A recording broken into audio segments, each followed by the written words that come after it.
C'est sûr que quand on amène la parole, j'aime toujours comme vraiment m'appuyer sur la parole de Dieu. Ça fait que pour pas dire de bêtises, non? Je sais pas pourquoi on se met dans cette situation-là, mais ce matin, là, je suis vraiment comme... Je me sens pressée comme un citron.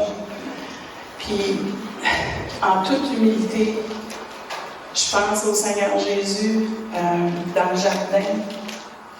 Moi, je vous amène juste sa parole, puis je me sens pressée, parce que je veux bien faire, je veux que mon papa soit fier de moi. Mais je peux juste imaginer que lui, quand il était dans le jardin, Seigneur, il allait recevoir tous les péchés de tout le monde. Il était tellement pressé qu'il y avait des grumeaux de sang qui sortaient de sa peau. On dirait... Ça me fait penser à ça en toute humilité, vous me comprenez, hein? Avec mon beau PowerPoint que j'avais préparé s'intitule « La Sainte Seine, rituel d'amour pour l'humanité ». Fait que ce matin, je vais vous parler de la Sainte Seine. Il y a une couple de semaines, il y a quelques semaines, je suis tombée sur ce petit livre-là dans ma bibliothèque, un tout petit livre qui s'appelle « La Sainte Seine ». Puis c'était écrit par Ernest Frédéric Kevin en 1966, imaginez-vous, un an avant ma naissance. Ça fait 56 ans, OK? Ça fait que... Puis il y avait aussi mon amie Pierrette, vous connaissez bien Pierrette, puis Pierre, ils avaient fait une étude aussi sur la Sainte Seine, puis Pierrette m'avait dit comme toutes les belles choses qu'elle avait découvertes. Puis Rayonne aussi nous avait partagé qu'elle avait pris la Sainte Seine puis qu'elle avait été guérie. Puis ensuite, je sais qu'il y en a parmi vous qui prennent la Sainte Seine régulièrement. Ça fait que quand Pasteur Luc m'a demandé si je voulais partager, ben, j'ai eu envie de partager ce que j'avais découvert dans mon petit livre. Moi, ça fait juste 14 ans que je suis sauvée. Fait que c'est sûr qu'il y en a que ça fait plus longtemps. Peut-être que vous êtes plus connaissants que moi de la Sainte Seine, mais je veux vous partager ce que j'ai découvert. En plus, il faut que j'avoue, c'était un petit livre, il n'était pas trop long, fait que ça faisait comme mon affaire, parce que c'était la fin de l'année scolaire, puis j'étais fatiguée, ça fait que c'était comme, mais ça fait 3 fois que je le lis depuis juin, là, ça fait que c'est vraiment un beau livre. Quand on parle des choses de Dieu, hein, ça ne dérange pas, même si ça a été écrit en 1966, parce que la parole, Dieu, Jésus, ne change pas. En tout cas, moi, je vous le recommande, si jamais vous voulez l'avoir, je vais vous le prêter. Alors, ma question ce matin, c'est qu'est-ce que la Sainte Seine, puis quelle est sa signification, puis qu'est-ce que le rituel nous apprend sur la nature de Dieu. Tout à l'heure, je chantais vraiment l'amour quand Rayonne a prié. C'était l'amour de Dieu, comment est-ce que Dieu nous aime. Puis le rituel de la Sainte Seine, je pense que c'est comme si c'est vraiment comme un exemple de l'amour de Dieu pour nous. Alors, si on commence, les disciples de Jésus, ils parlent presque tous de la Sainte Seine. Matthieu, Marc, Luc, ils font le récit de la Sainte Seine. Jean, lui, il parle du pain de vie, puis Paul, lui, a même accordé plein de chapitres dans Corinthiens. Alors, qu'est-ce que c'est la Sainte Seine? Il y a 4 choses que je veux qu'on regarde ensemble ce matin. Puis c'est de valeur parce que mon PowerPoint, il est à mignon. Mais, en tout cas, c'est ça que c'est, hein? Alors, j'ai choisi pour ce matin le passage dans Luc au chapitre 22, les versets 14 à 20, puis je vais vous les lire. Si vous l'avez dans votre Bible, s'il vous plaît, ouvrez votre Bible. Alors, ça dit dans Luc, chapitre 22, verset 14 à 20, ça dit « L'heure étant venue, il se mit à table et les apôtres avec lui. Il leur dit « J'ai désiré vivement manger cette Pâque avec vous avant de souffrir. Car je vous le dis, je ne la mangerai plus jusqu'à ce qu'elle soit accomplie dans le royaume de Dieu. » Et ayant pris une coupe et rendu grâce, il dit « Prenez cette coupe et distribuez-la entre vous. Car je vous le dis, je ne boirai plus désormais du fruit de la vigne jusqu'à ce que le royaume de Dieu soit venu. » Ensuite, il prit du pain, et après avoir rendu grâce, il le rompit et le leur donna en disant « Ceci est mon corps qui est donné pour vous. Faites ceci en mémoire de moi. » Il prit de même la coupe après le souper et la leur donna en disant, cette coupe est la nouvelle alliance en mon sang qui est répandue pour vous. Amen. Alors Seigneur, ce matin, je veux que l'esprit que tu as déposé en chacun de nous, Seigneur, que l'esprit que tu as déposé en nous, Seigneur, parle au cœur, à l'esprit de ceux qui écoutent, Seigneur Dieu. Que l'esprit que tu as déposé en moi parle à l'esprit que tu as déposé en chacun de nous. Pour que tu te révèles encore plus à nous. Que ta nature, l'amour que tu as pour nous, soit encore plus révélé dans nos cœurs, Seigneur. Et que ça devienne une conviction profonde. Que, Seigneur, on puisse s'accrocher à ce rocher qui est l'amour que tu as pour chacun de nous. Amen. Amen. Alors, la première chose que je veux regarder ensemble, que je veux regarder avec vous, c'est le fait que la Sainte Seine, c'est une célébration d'une nouvelle alliance. Hein? Jésus dit dans le passage de Luc 22 à 15, dans le verset 15, il dit, Jésus, j'essaie d'aller trop vite. Dans le passage de Luc, chapitre 22, verset 15, Jésus dit, juste au début du passage, il dit, j'ai désiré vivement manger cette Pâque avec vous avant de souffrir. C'est important. Puis le passage, lui, se termine au verset 20, il dit, il prit de même la coupe, après le souper, il la leur donna en disant, cette coupe est la nouvelle alliance en mon sang, qui est répandue pour vous. Si Jésus parle d'une nouvelle alliance, c'est parce qu'il y en avait une ancienne. On est d'accord? C'est précisément ce que les Juifs, ils célèbrent quand ils célèbrent la Pâque juive. Ils célèbrent l'ancienne alliance. Et c'est pendant cette célébration-là de la première alliance que Jésus, lui, va annoncer l'instauration d'une nouvelle alliance. Mais c'est quoi une alliance? Hein? C'est pas la bague qu'on met au doigt, là. Bien, ça peut être ça aussi, mais une alliance, selon le dictionnaire, c'est une union qui est contractée par un engagement mutuel. Ce que ça veut dire, c'est que c'est un engagement que prennent deux parties, l'une envers l'autre, et chaque partie s'engage à poser des gestes de son côté pour que l'alliance soit maintenue. Autrement dit, si je fais un contrat avec Lorraine, si je fais une alliance avec Lorraine, je m'engage à poser des gestes, et elle s'engage à poser des gestes pour que l'alliance soit maintenue. D'accord? À l'époque de Jésus, une alliance était souvent suivie d'une cérémonie religieuse. Aujourd'hui, si je fais un contrat avec vous, qu'est-ce qu'on fait? On va chez le notaire, on va chez l'avocat. Il n'y a rien de religieux dans l'établissement d'une alliance aujourd'hui, en tout cas dans notre pays. Puis à cette époque-là, ce qui est important de se rappeler aussi, c'est que pour qu'une alliance soit conclue, il fallait que le sang coule, il fallait qu'il y ait un sacrifice. D'accord? Donc, c'était pas juste un contrat qu'on signait au bas de la page, il fallait vraiment que c'était un engagement aussi religieux. Alors, Dieu, lui, a fait une alliance avec Abraham dans Genèse 17, 7 à 9. Il dit, « J'établirai mon alliance entre toi et moi et tes descendants. Après toi, selon leur génération, ce sera une alliance perpétuelle. » Puis, avec Abraham, l'alliance, elle va être conclue avec Moïse dans Exode 24, 7, 8, parce que c'est à ce moment-là que ça va être conclu. Puis ça dit dans ce passage, on apprend que Moïse donne au peuple tous les commandements de Dieu. Je n'ai pas besoin de vous raconter l'histoire, vous la connaissez. Hein? Alors, mais ce qui est intéressant, c'est que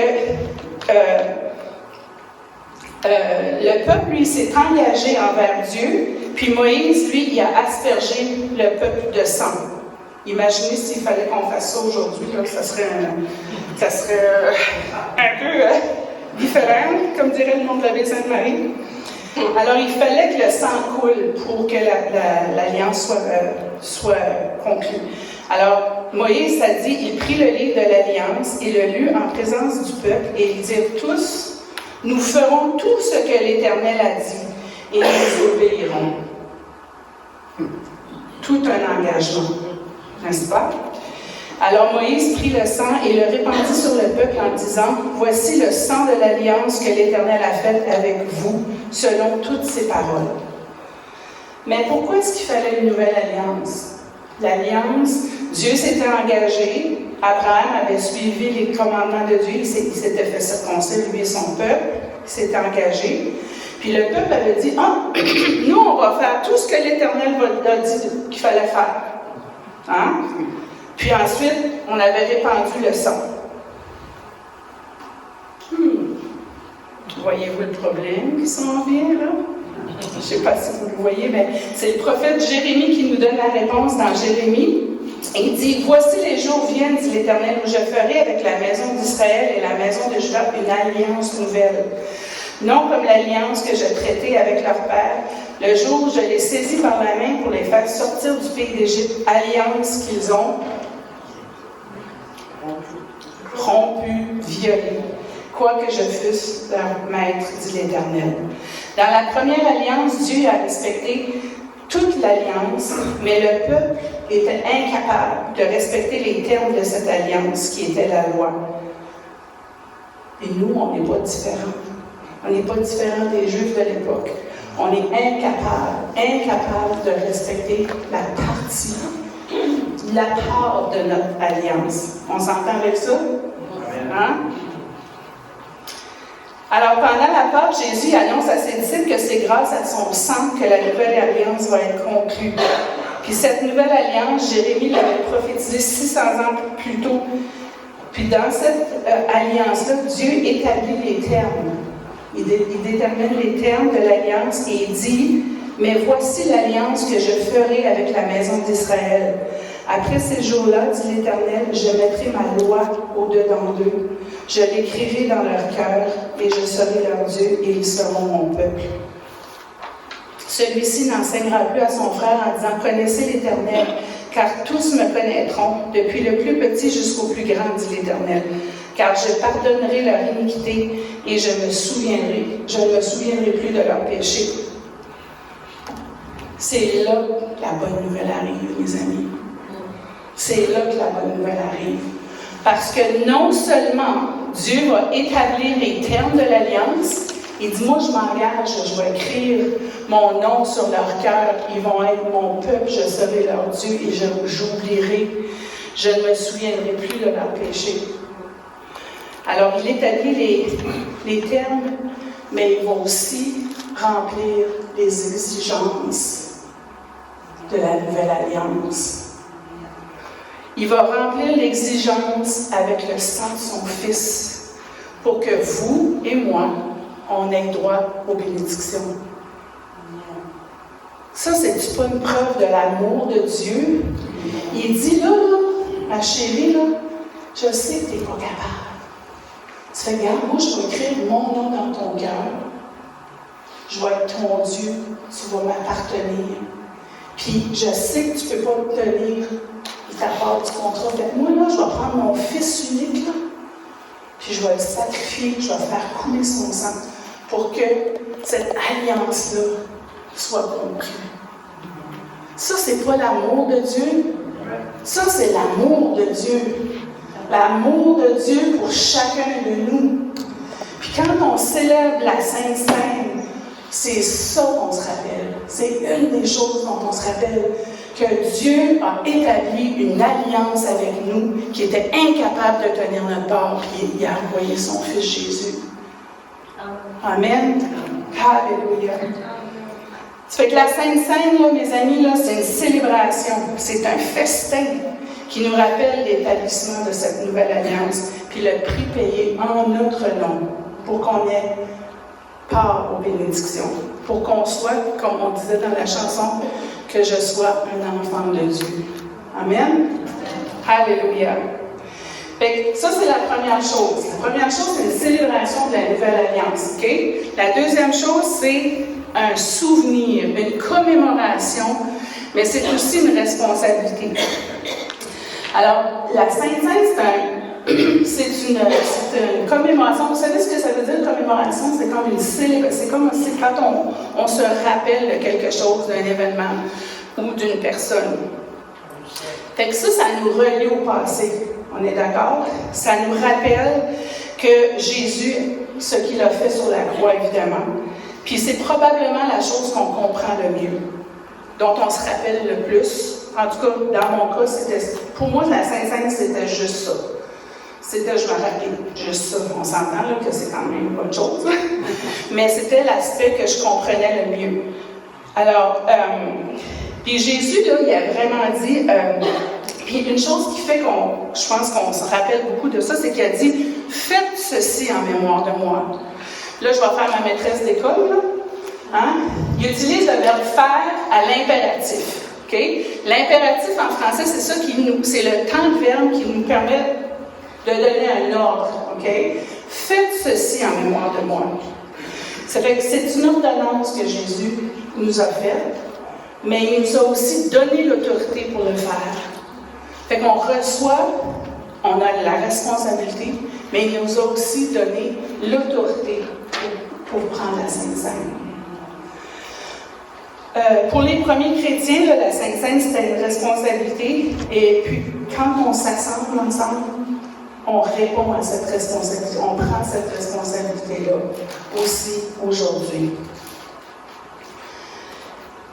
Il faut aussi se méfier du fait que des fois, les rituels, ça devient tellement mécanique qu'on en perd le sens.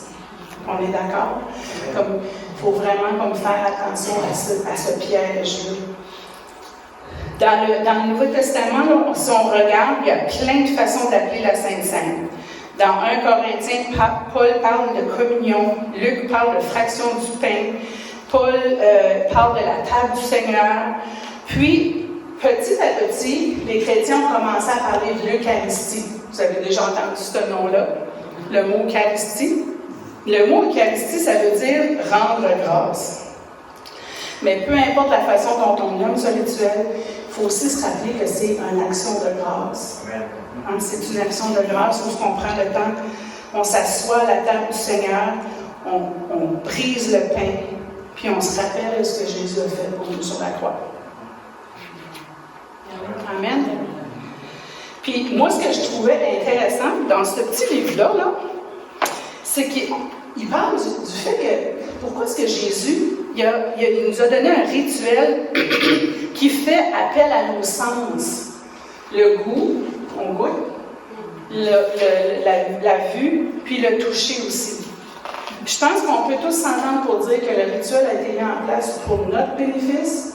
Dieu n'avait pas besoin de se rappeler que son Fils était mort sur la croix. On est d'accord? On est pas mal des êtres, en tout cas, je ne sais pas pour vous, mais pour moi, là, la mémoire est un petit peu courte. J'ai la mémoire un peu courte. C'est une faculté qui oublie, n'est-ce pas, comme on dit, là?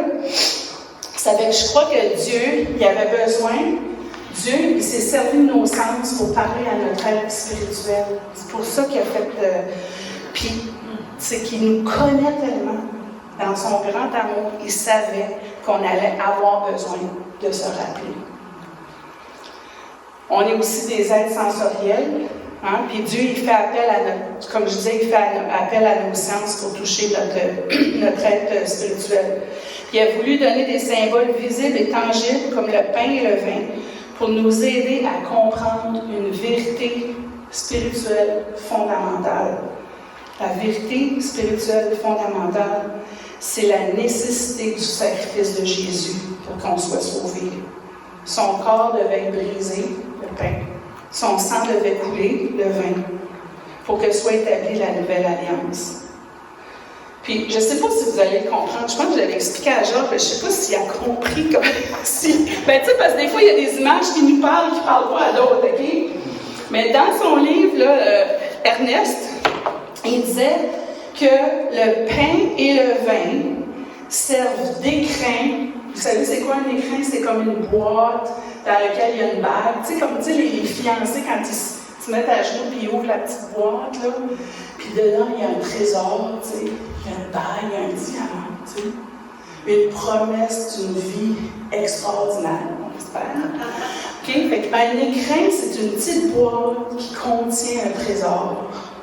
Fait que le pain et le vin, c'est l'écrin qui contient la vérité de notre salut. Le pain et le vin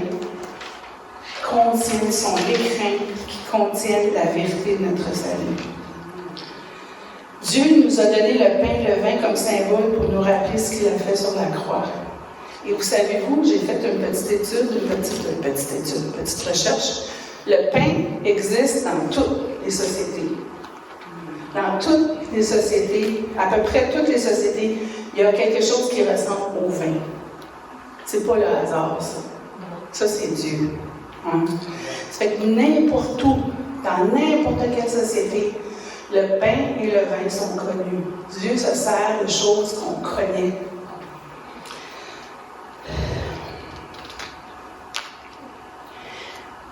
Quand on arrive à la table du Seigneur, parce que la Sainte-Sainte, c'est aussi s'asseoir à la table du Seigneur, il y a quelque chose qu'on doit apporter, nous autres. Vous savez, quand quelqu'un m'invite, ou souvent quand j'invite quelqu'un, les gens apportent un petit cadeau. Hein? On apporte une bouteille de vin, ou on apporte un dessert, ou on apporte un petit cadeau puis c'est pour dire merci je suis allée souper chez vous, je me demande, j'ai dû apporter quelque chose. je suis en train de dire ça, puis tout d'un coup, j'avais le doute, là, tu sais, là. Moi, c'est ça fait qu'on apporte un petit cadeau, puis c'est pour dire merci, pour démontrer notre appréciation de l'invitation que la personne nous fait. Hein? Et nous autres aussi, on va apporter quelque chose à la table du Seigneur. Savez-vous, c'est quoi?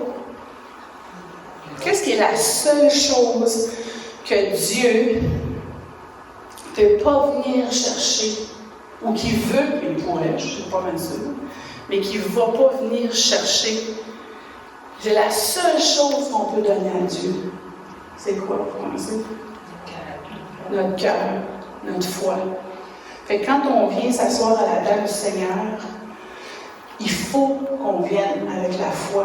Il faut, si on ne le fait pas, si on vient juste s'asseoir à la table du Seigneur sans lui donner notre cœur, sans apporter notre foi comme cadeau, ben c'est un rituel qui n'a aucun sens. Puis le pain et le vin, ça risque d'être un écrin, ça devient juste des aliments. Il faut écouter, on va à la table du Seigneur, puis il attend notre cadeau. C'est-tu pas extraordinaire?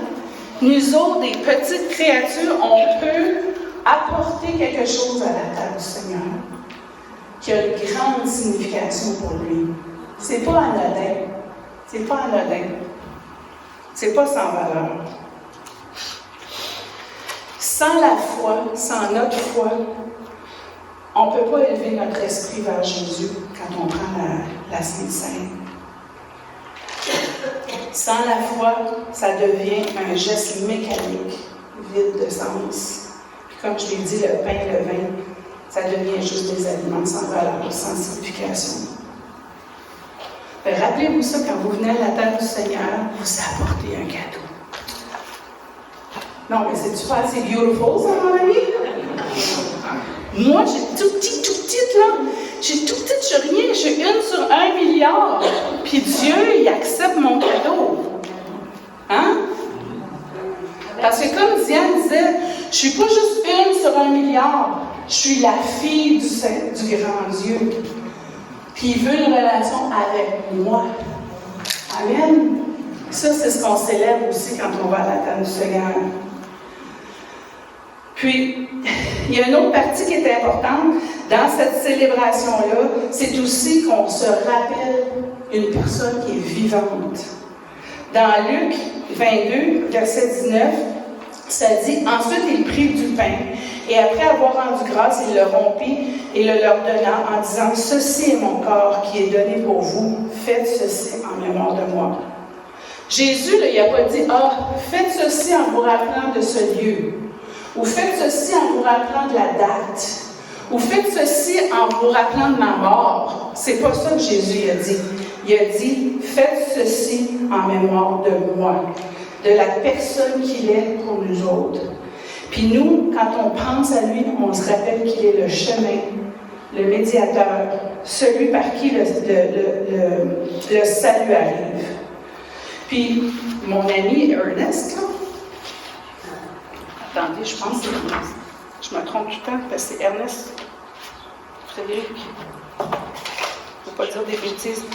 Ernest, lui, il dit que la Sainte Seine, c'est le rappel que notre relation avec Dieu passe éternellement éternellement par la médiation d'une personne vivante. On ne célèbre pas on célèbre pas la mort de quelqu'un.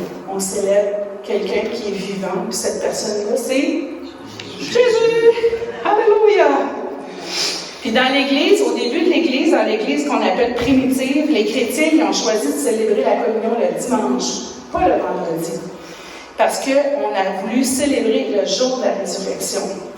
Puis si la Sainte Seine, c'est une commémoration de la mort de Jésus, c'est sûr, c'est aussi un rappel qu'on célèbre un Dieu qui est vivant, qui est assis sur le trône, hein, puis qui peut se lever, puis qui va se lever, puis qui va venir nous chercher.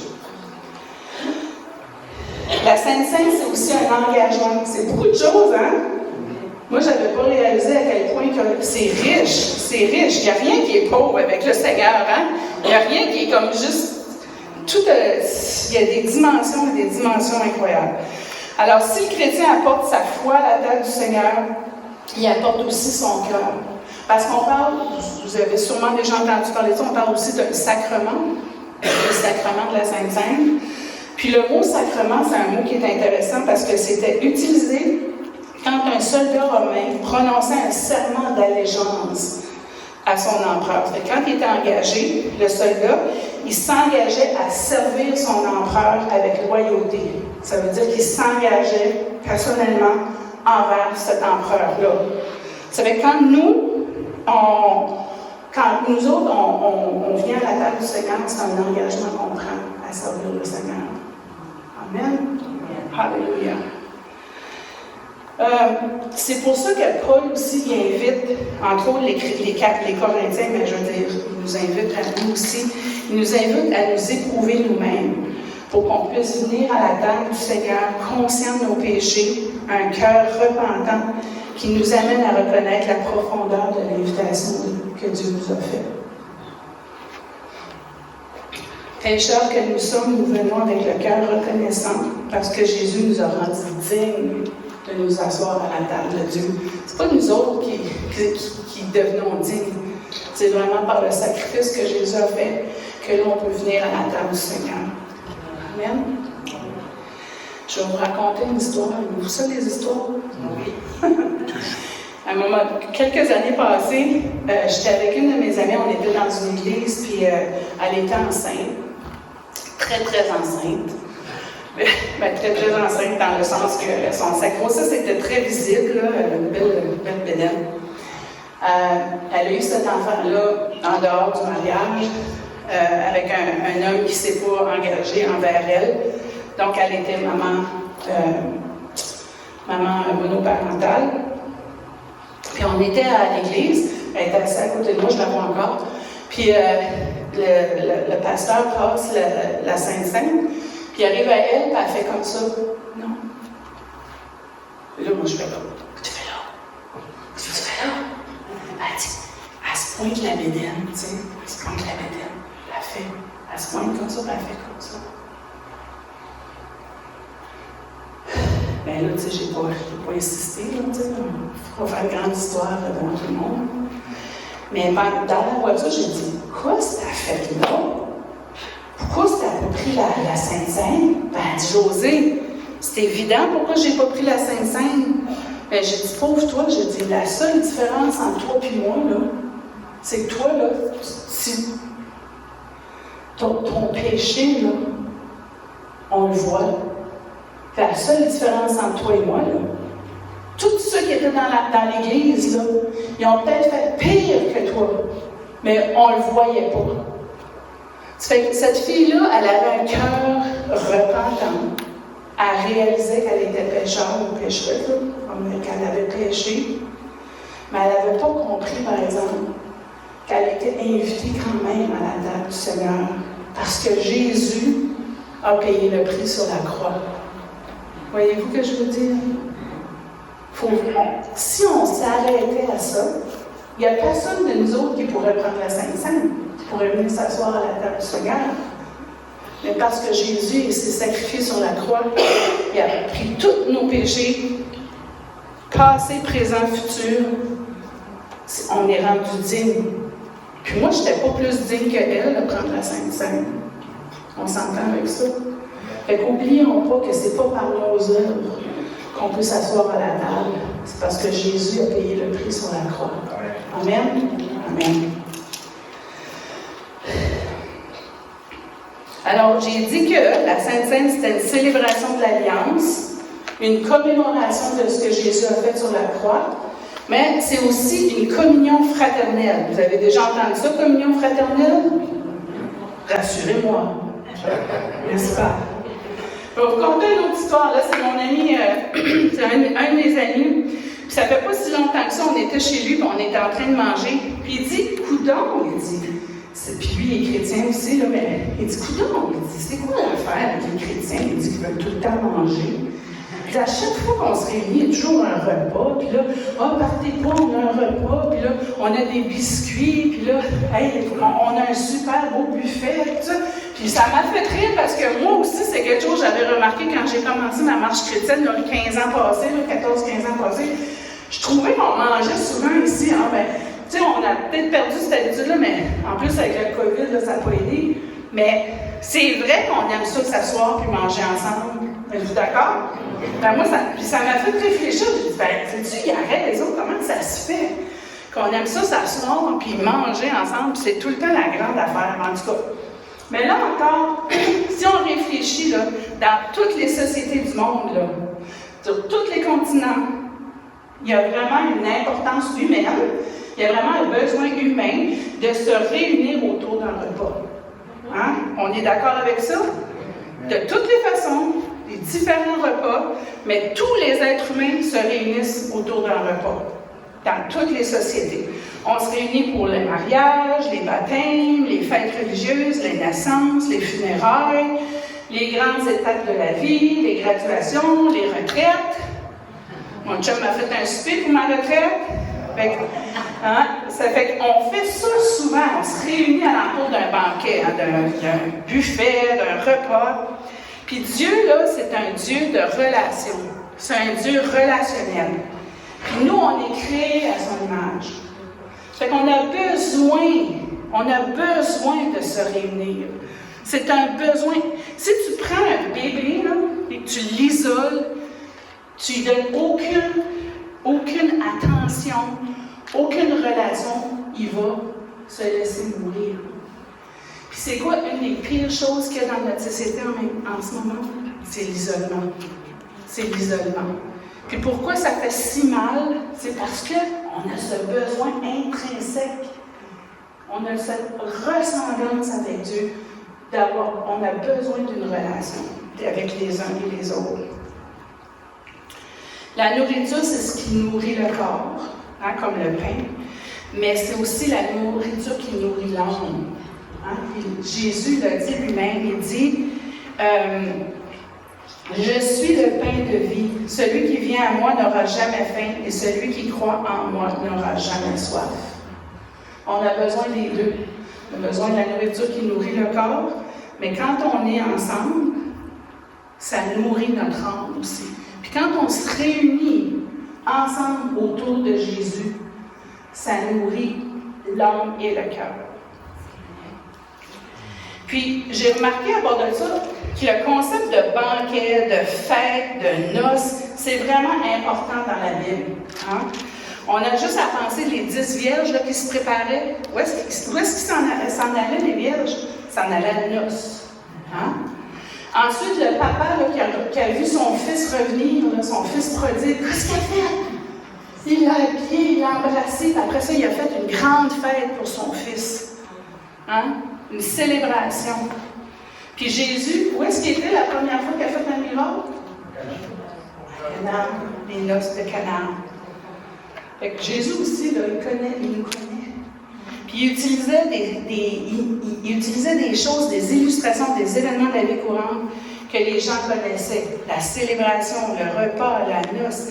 Ça, c'est des symboles de joie, d'abondance, de communion, d'union, qui étaient bien connus des gens de l'époque, mais qui est aussi connu de nous autres. Hein? C'est tellement important, ce concept-là, cette image-là, ce symbole-là, que dans Luc 14, 15, il y a un des invités qui va dire à Jésus, « Heureux celui qui prendra son repas dans le royaume de Dieu. Pardon? De quoi j'ai-tu bien lu? Heureux celui qui prendra son repas dans le royaume de Dieu. Ça veut-tu dire qu'on va prendre un repas ensemble? Dans le royaume de Dieu? C'est-tu ça que ça veut dire? C'est exactement ça. Es-tu sûr? Comme dirait jamais, je le fais, je n'ai pas le choix. Es-tu sûr? Oui, je suis sûre, parce que ça le dit ici, là. Heureux celui qui prendra son repas dans le royaume de Dieu. Luc, dans son épître, chapitre 12, verset 37, il dit « Heureux ces serviteurs que le maître à son arrivée trouvera veillant. » Ça, c'est vous, moi, là. OK? Puis le maître, c'est Jésus. Que le maître trouvera à son arrivée, trouvera veillant. Je vous le dis en vérité, il se scindra, il les fera mettre à table et il s'approchera d'eux pour les servir.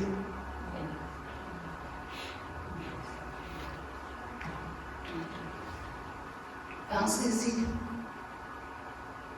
Le Dieu, nous invite à sa table. Pensez-y. Imaginez-vous. Réal, Jacques, tout chacun de nous autres, là, on est invités à la table du Seigneur. Pas juste aujourd'hui, là, quand on va prendre la Sainte-Seine, mais quand on va être dans l'éternité avec lui. C'est une bonne nouvelle. Amen. Amen, hein? Puis Luc, là, il dit, c'est Jésus qui parlait aux religieux, hein, il disait, faites attention les garçons, là. Il en viendra de l'Orient et de l'Occident, du Nord et du Midi, et ils se mettront à la table dans le royaume de Dieu. Dans Luc 22, Jésus dit encore, « C'est pourquoi je dispose du royaume en votre faveur, comme mon Père en a disposé en ma faveur, afin que vous mangiez et buviez à ma table dans mon royaume. » Apocalypse, vous savez, hein, c'est prophétique. Hein? C'est ce qui s'en vient. Hein? On est d'accord? Ça dit, et l'ange me dit, écris, heureux ceux qui sont appelés au festin de noces de l'agneau.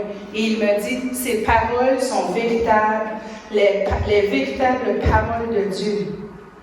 Alors nous sommes invités à un banquet, celui du royaume de Dieu, parce que nous croyons en Jésus et à son sacrifice. Puis comme pour n'importe quelle invitation, on peut dire oui ou on peut dire non. Dieu ne nous force pas. Comme moi, je ne peux pas inviter quelqu'un et le forcer à venir chez moi. Je peux, mais c'est vide de sens. Alors cette invitation-là, Dieu nous l'a fait. C'est à nous de dire oui ou de dire non. Le mot communion, ça apparaît savez-vous, ça apparaît pour la première fois. Savez-vous où est-ce que ça apparaît pour la première fois dans le Nouveau Testament? Je vous mets au défi. Où est-ce que tout le monde est devenu? Où est-ce qu'on a été unis les uns aux autres? Souvenez-vous quand on parle? Pendant la Pentecôte.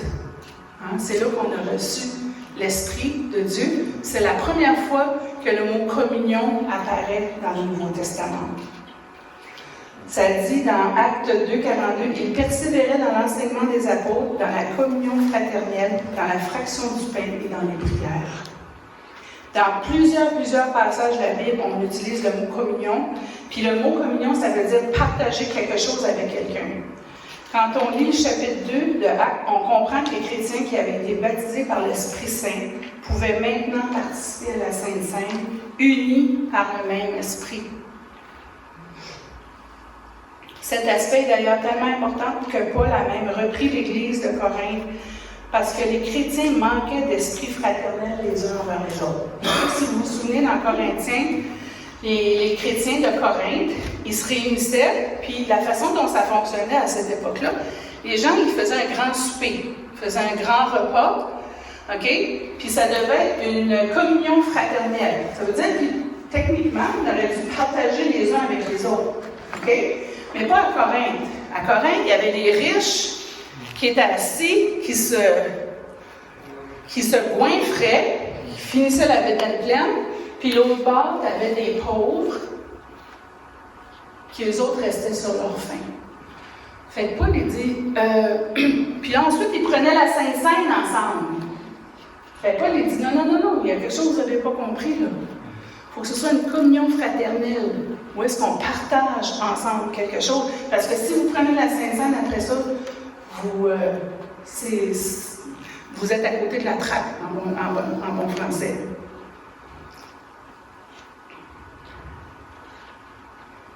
Si nous autres, on peut prendre la Sainte Seine ensemble, c'est parce qu'on partage le même esprit, l'Esprit Saint.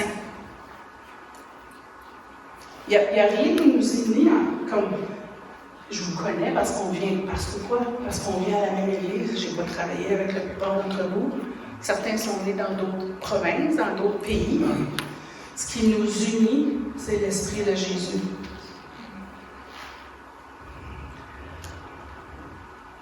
Ça fait que la Sainte Seine, c'est aussi une célébration de cette union qu'on a acquis les uns envers les autres, grâce à notre foi en Jésus. Et par la Sainte Seine, on célèbre non seulement notre alliance avec Jésus, mais aussi notre union des uns envers les autres. Hein? Fait que quand on s'assoit à la table du Seigneur, on prend aussi un engagement envers Dieu, mais on prend aussi un engagement les uns envers les autres.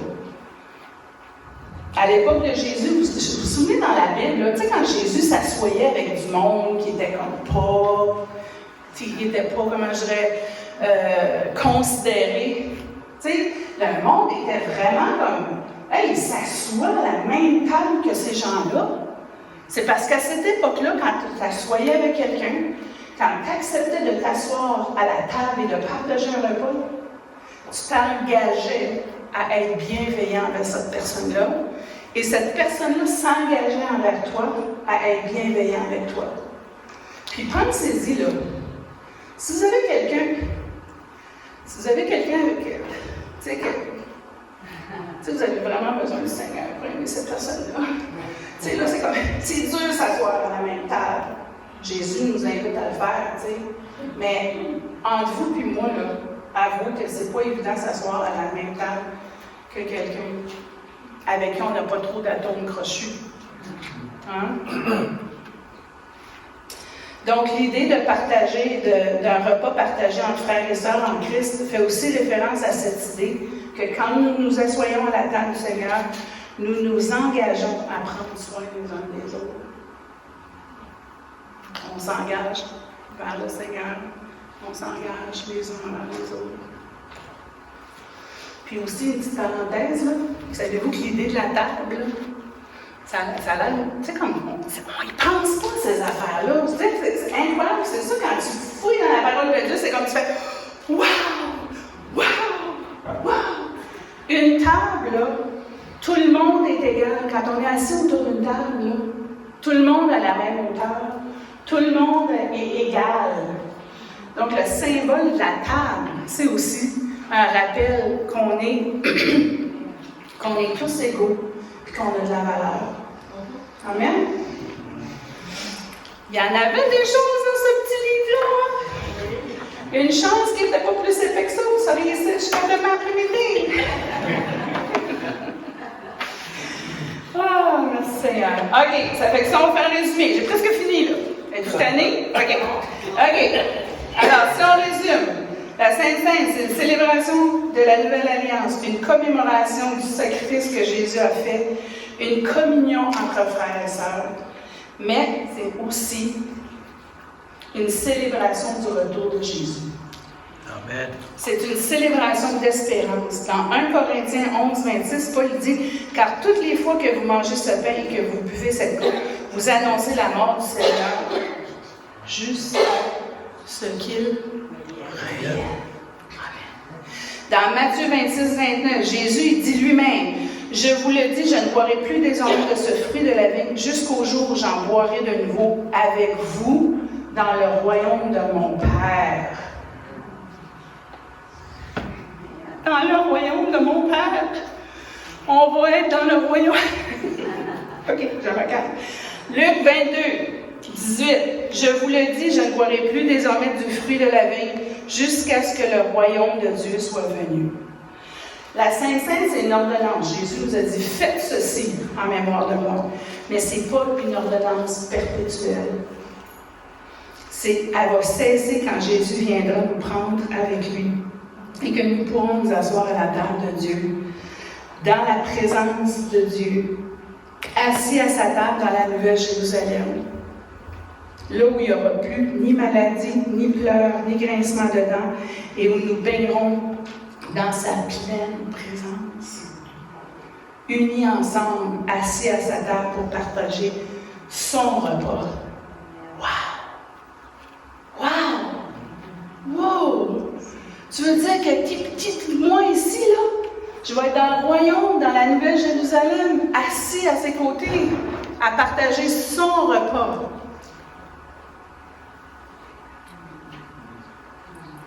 Let it sink in. Wow! Merci Seigneur. La Sainte Seine, c'est une ordonnance que Jésus nous a donnée. C'est comme je disais, mais ce n'est pas perpétuel. En conclusion, quand nous prenons la Sainte Seine, nous regardons en arrière. Ce que Jésus a fait, son sacrifice, la nouvelle alliance.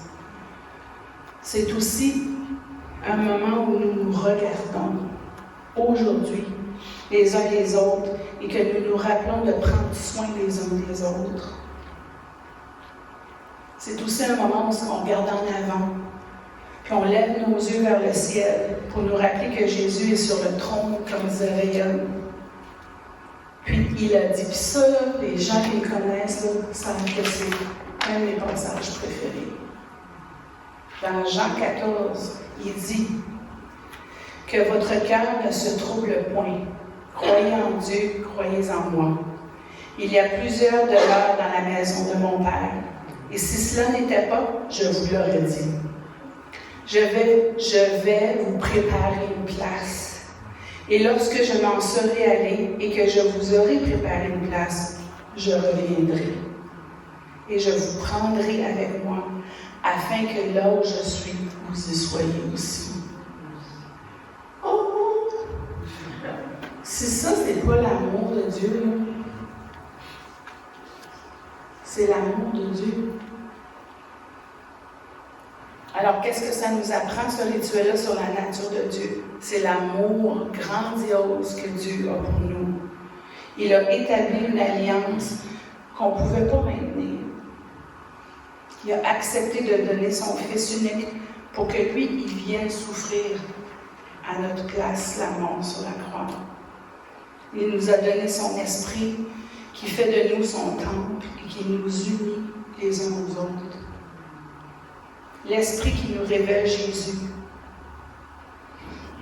Tout ça pour que vous et moi, nous ayons une place à la table du Seigneur, pour que là où il est, nous soyons aussi.